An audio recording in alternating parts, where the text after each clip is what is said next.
Beatles Rock Band is one of those games that seemed destined to be stuck in a development hell for eternity, but we now know that this wasn't the case. In the end, everyone put their differences aside to do with the Beatles in order to create a game meant to celebrate the world's greatest band of all time, and what a celebration it turned out to be.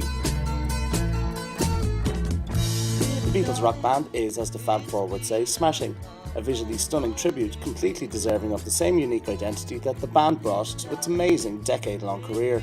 Designed as a standalone title not meant to work with past or future rock band releases, the Beatles Rock Band is really about one thing and one thing only, the story mode. After a beautifully animated opening sequence that is worth watching every time you fire up the game, you're sent on a musical journey of the band's career. Beginning at historic venues like the Cavern Club, the Ed Sullivan Show, before moving on to Abbey Road Studios and finally to their last performance on the rooftop of Applecore. Divided into distinct chapters based on the venue, the game bookmarks each section with its own animated cutscene that acts as a preview to the next collection of songs. Along the way, you unlock various rewards created with the ultimate Beatles fan in mind.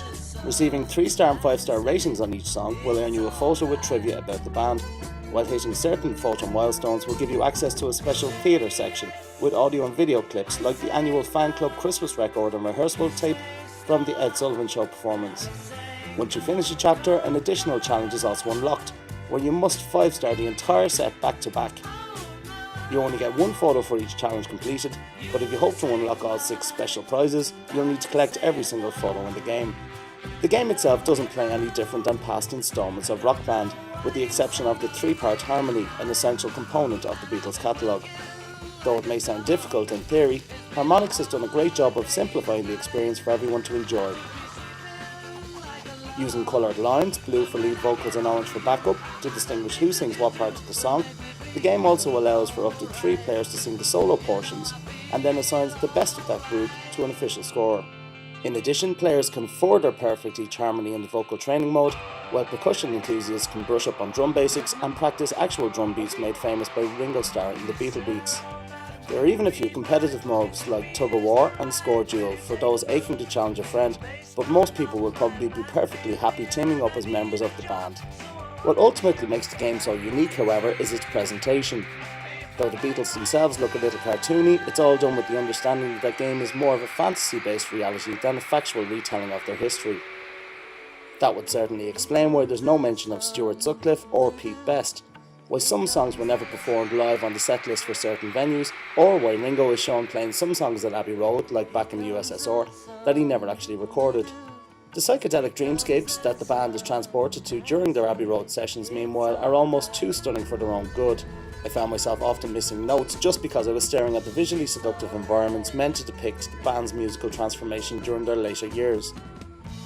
And for the die-hard Beatles fans who think they know their music inside and out, you can even better appreciate the dreamscapes by turning off the scrolling notes. The attention to detail doesn't end there either. Every song is prefaced by never-before-released audio clips of an in-studio chatter, while overdrive you earn during each song has been aptly changed to Beatlemania.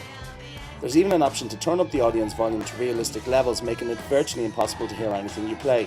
That might not be enough for some people, who will likely be turned off by the all-too-brief story mode, but then again, they're probably not real Beatles fans.